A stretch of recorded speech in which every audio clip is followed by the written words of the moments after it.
So yes, we all agree cable news is absolutely terrible, and it's hard to decide who is the worst on cable news, but the Washington Free Beacon put together this little compilation of Al Sharpton, and take it away.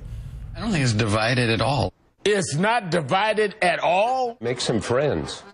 Make some friends? We're the party of equality. The party of equality? U.S. policy has changed. U.S. policy has changed? We are seeing at the same time liberty under assault.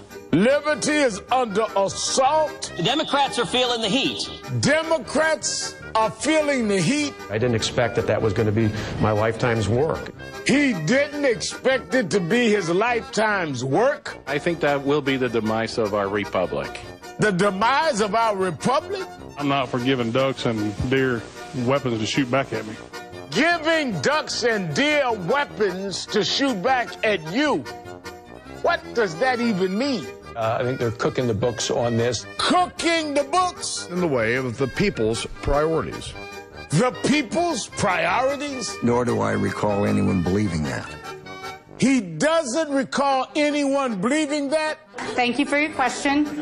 Thank you for your question. We have a weak and indecisive president that invites aggression. The president invites aggression? It would be a dream come true. A dream come true. It's time to move beyond this. It's time to move beyond this. A trained ape could get a status of forces agreement. A trained ape? Really? Really? Really? Really? Really? Really, really? Okay, wow. That is, I mean, that goes on and on. Al Sharpton is just absolutely terrible, but he's just one of the many on cable news that are absolutely terrible. He might be the worst. So let's just start there. I mean, we were all cracking up as we were watching that. How is that even, how does a producer sit there with him and, yeah, please. See, I blame the producer on this. I think the producers and the writers, like, that worked once, and they're like, oh, let's do that thing where he says the last 4 words as a question. I don't know that I blame Al Sharpton on this one. Wow. Just because I think for the most part, I think generally a lot of the talking heads on cable news are just reading the monitor. Oh, of course they're just reading the monitor, but you know what, if it's your name on the show, then I know, you know, like I'm held to... I'm not saying he's innocent in all this, but I'm just saying he did not work alone. I think regardless, that clip wins the internet. Like, I have to thank you. It's like, that's the funniest thing I've seen in a while. Who is there anyone off the top of your head on any of the networks that you can think is worse? Because I watch him every day. Almost anyone on Fox. Almost anyone? Let's not get crazy here. Yeah. So who do you like then? That's a more controversial topic than who sucks. We can agree that pretty much they're all terrible. I got a couple that I think are pretty decent. I'm going to hold them in my pocket. Again, I like Rachel Maddow a lot. I like Melissa Harris Perry. I liked Chris Hayes on Saturday and Sunday morning more than I like him on weeknights. I don't know what that's about, but that's just a thing. I have trouble watching because he seems like a little kid and they just put glasses on him to make him look smart. But I know he's a nice guy. He and Ezra Klein and Marcus Malitzas all look like the sharpest minds on the 8th grade debate team. I don't know what it is about those guys. They are so perpetually dewy. Yeah.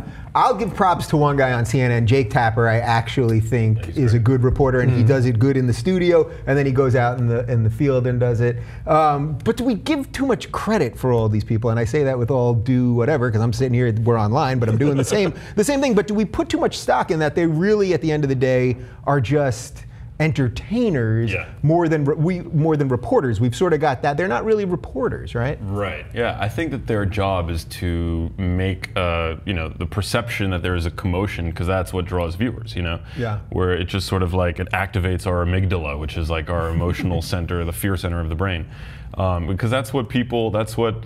It's not good for us so much, but it's good for ratings. Yeah. So why do some people terrible people just stick around? Like someone like Al Sharpton, who's been terrible for like 30 years and has done so much awful shit, and is so biased and clearly not a good broadcaster. Why do terrible people just stay around? People don't disappear. It's what is it, the Peter principle, right? Everyone rises to the level of their own incompetence. I don't know. I mean, why is Lindsey Graham still a seated congressman? It's